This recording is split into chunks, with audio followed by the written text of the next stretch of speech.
Hi you guys, good morning and welcome to my YouTube channel. We are back with another video. If you are new here, my name is Mone't. Make sure you like, comment, and subscribe. And if you're not new here, hey y'all, I miss you guys so much. It's currently 6:26 in the morning and it is a very nasty day, rain pouring. But anywho, I am on my way to this new gym I'm about to go check out. I actually had signed up probably like 2 days ago or whatever. I was been supposed to go, but I had got caught up in doing other things, so I'm going to go check it out now. This gym actually offers hip-hop classes, Zumba classes, yoga, and some other stuff. So I'm really excited because they offer other things besides just the regular equipment in the gym. And I'm actually up because I was really excited to go to the yoga class at 7:15. So that's why I'm up so early. I'm really hoping that I like this gym because it's been kind of hard for me to get back into working out because I got so spoiled with having my gym inside my old apartment complex. Like everything was there, so I didn't have to go nowhere, and the gym was small. It was only like 10 people there, so I got used to working out in like a smaller gym and I was comfortable. I don't really like working out at like big gyms like Planet Fitness and all that stuff like that. I don't know, for some reason I be feeling like I be getting distracted, but yeah. But that's no excuse. I gotta get up and move my body. Your girl's about to be 27 in a couple weeks. I feel like I'm getting to that point where I be feeling a little achy and I don't like that. Not even that, I have to get up and start moving my body a little bit more anyway because I drive a lot and my job consists of me sitting down most of the time. So yeah. And I'm really trying to do better with consistently staying in the gym. Like I'll do it and then I'll be consistent probably for like 8-9 months, and then next thing you know I'm not doing it no more. Like no, this year I'm definitely holding myself accountable when it comes to my health and fitness journey. That is really important. I'm getting older, so I have to take those things more serious. Yeah, I'm really excited for this yoga class. I've never did yoga before, but it was always something on my to-do list on new things to try. So yeah, y'all, I am ready and I hope you are too. So let's go.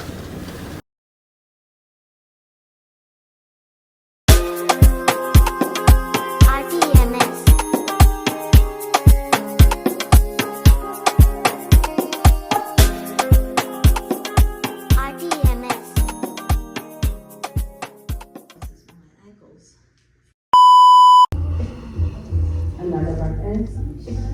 Exhale, bend the knee. Take that left ankle on top of the right knee. You're gonna bend in that standing leg. As you bend the knee, press your hips back. And you take your hands to the ground, so block. Just gonna stand here. Go ahead. And then you're gonna play with that. You can come up and out. There you go.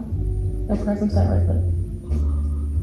Imagine there's a balloon holding you up. Lift up, lift up, lift up. Oh yeah. Oh wow. You should be perfect. Weird. We stand all the time, but we don't stand strong behind you.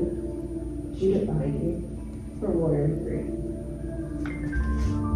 Your toes face the earth. You can take hands to blocks to support you. Also heard this called lesbian wedding. Don't know why. Let me see how. So in yoga, the moving part comes second.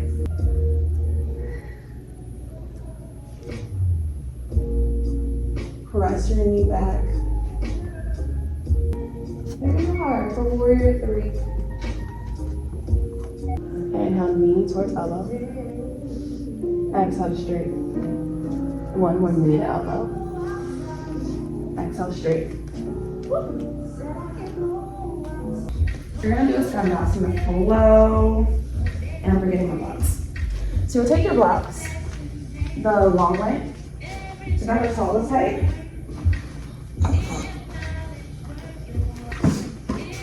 Tap.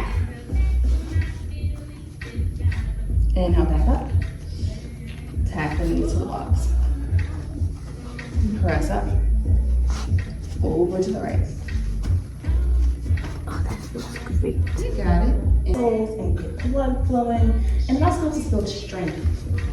Sometimes our muscles don't just need to be stretched. Sometimes we hand them to the ground. I think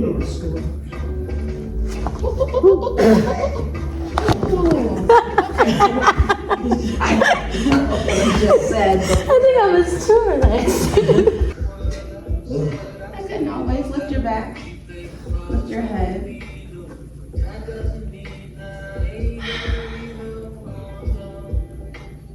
Use your inhale to lift up.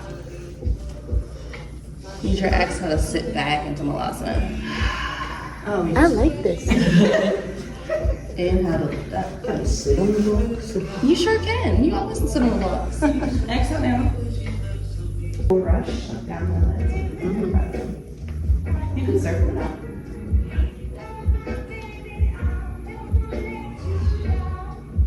And then take a seat. That top leg up. And lift the top arm. And reach past. Exhale. Inhale together.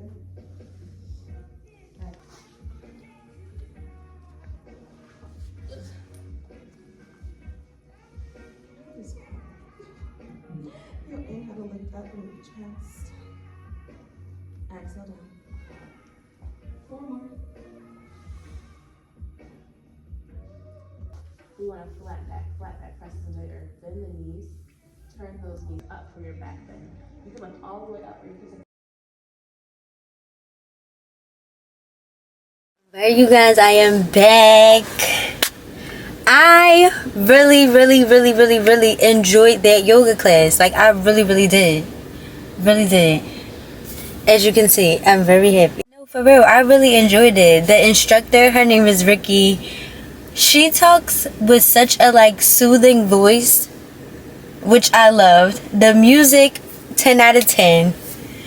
It was a pretty small class, so there was only like 3 other ladies there with me, but they were super nice. I really did like it, and I think I'm definitely going to go back, and I think I actually might do yoga. Like, yoga might be my thing. The instructor, Ricky, she was like, you did such a great job. I'm like, thank you so much. Like, I really enjoyed this class. I really did. And I'm not gonna lie, my body feels really good. Like, I feel super relaxed, super stretched. Alright, y'all, I'm about to carry on with the rest of my day.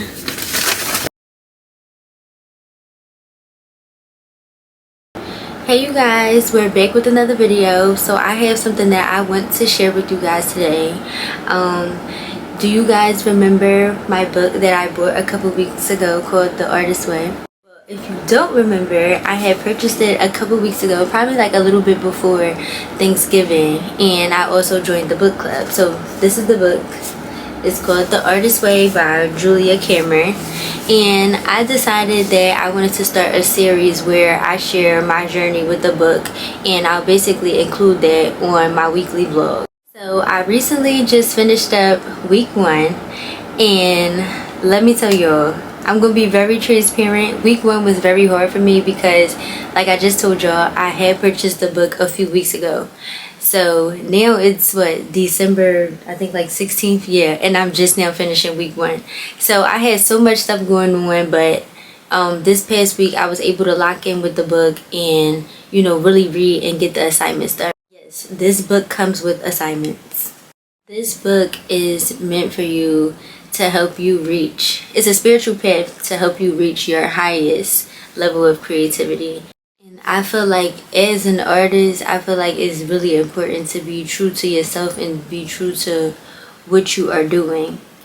And I'm just like, you know, I want to tap into that. Like, I really want to tap into going deeper with my creativity and not just being so surface level with everything, and also start getting comfortable with being able to call myself an artist, because sometimes it's kind of hard to do that, especially with having social media and seeing other people in your field and stuff like that. It may make you discouraged, it may not, and not saying that made me discouraged, but it is something that's like it plays a little small factor into, you know, tricking yourself out your own spot.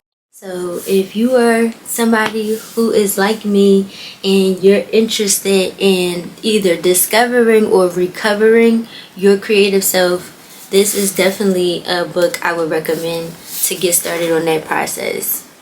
Week 1 was titled Recovering a Sense of Safety, and in week 1 it was basically the beginning to the creative recovery, and it was the tasks and stuff were supposed to help you, be your full creative self without having any fear. In this chapter it also discussed, things such as like your core negative beliefs, and those would be things that basically block us from being, like, for example, things like, oh, I'm not good enough, or I'm not talented enough, things like this. It also said how we need to turn our core negative beliefs into positive affirmation. So speak more positive things over your creative self. So some of my negative core thoughts about myself that I said was, I'm not talented enough to make art my full-time career. I said I'm not worthy of calling myself a celebrity nail artist. And I said you need to do something with your life that's more stable and realistic. My positive thoughts to myself were, and I'm only going to name 3 again. I am a talented artist. I can do anything I put my mind to, and I am allowed to nurture the artist child within me. Now, the artist child is something that was brought up in the book in week 1. Julia says that everyone has an artist child, which is very true. I basically look at the artist child as my younger self. There was like certain things that happened in my childhood that kind of like, not killed the artist child in me, but like definitely left a sting. And that kind of motivated me into being the person that I am, like feeling like I had a point to prove to people. But it's like, girl, the next thing that Julia tells us to do is to go on an artist date. Now, artist dates are supposed to happen every week. As you go through the course with the book.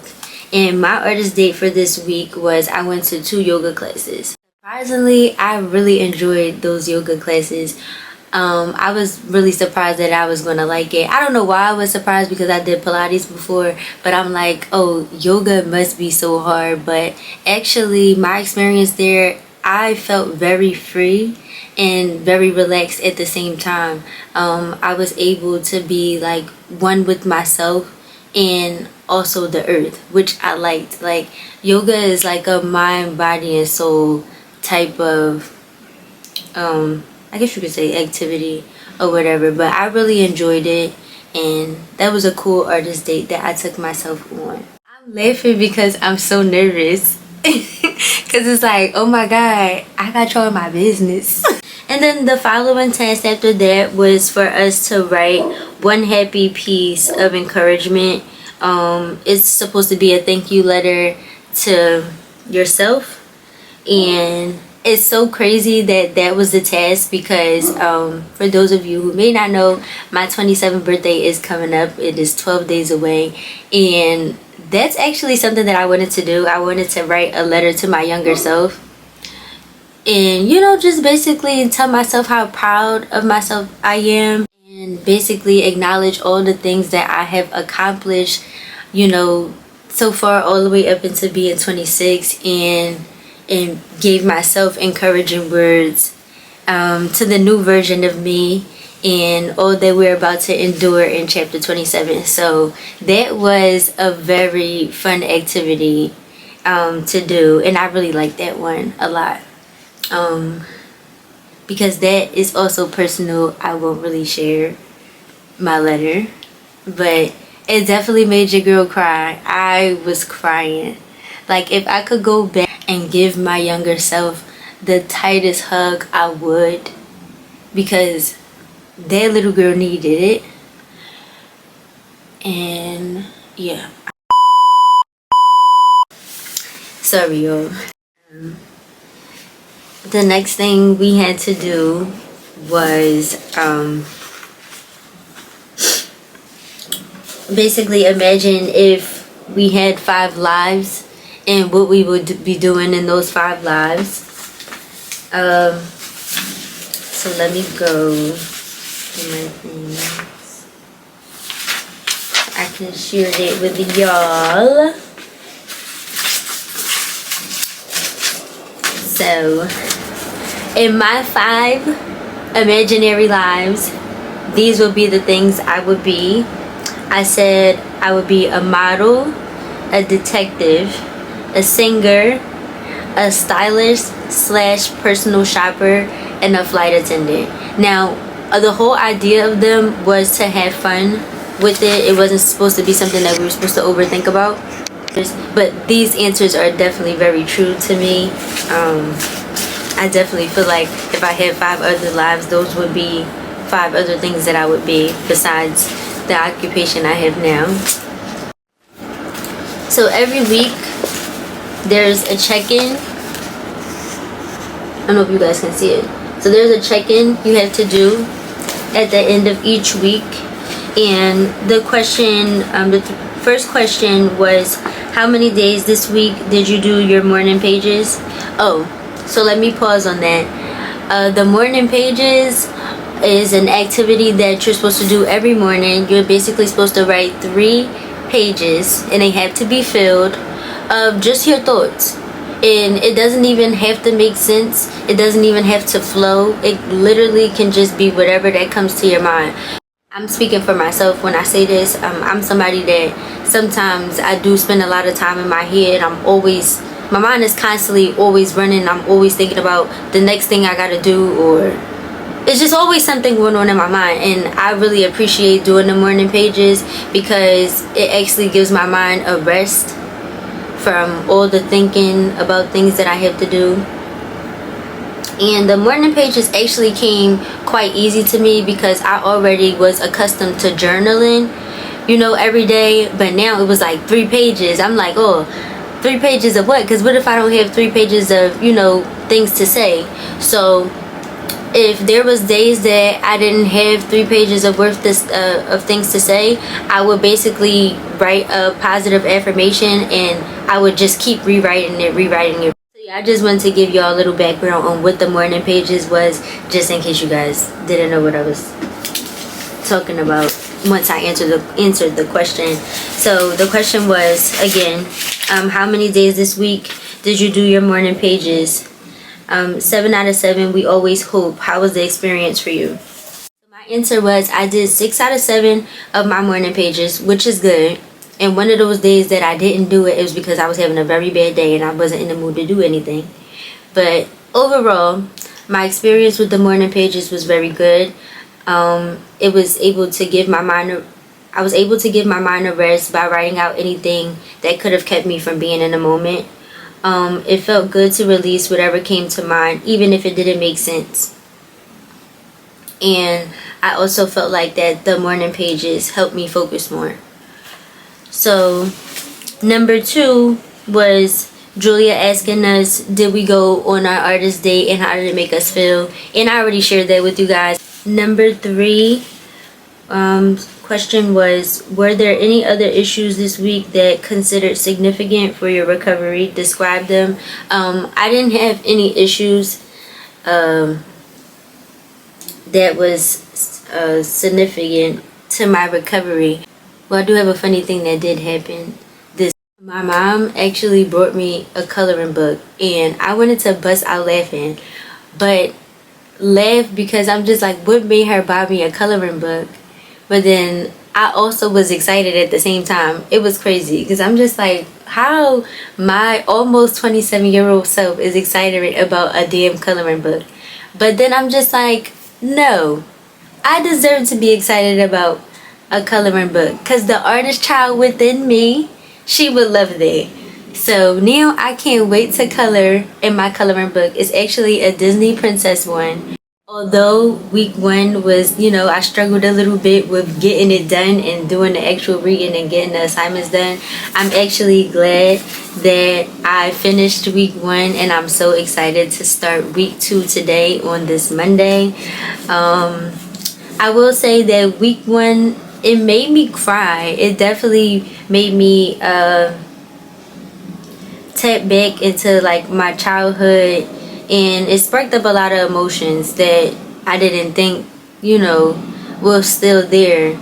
And I liked it, you know, for the most part, you know, even though it was emotional for me, and sometimes it'd be kind of hard for me to like show that side, but I definitely went there, and I was glad that this activity allowed me to go there. So now that I am finished week 1, I feel like your girl deserves a nice glass of wine, and that's what I'm gonna do. So this is a cheers to me and completing week 1 on my journey to recovering my creative self. I hope you guys enjoyed what I shared, and hopefully this is inspiration to any other creatives out there. Enough. You should be celebrated for every aspect of your growth and your growing pains. You should be celebrated for your creativity, for your fearlessness, for your persistence and determination,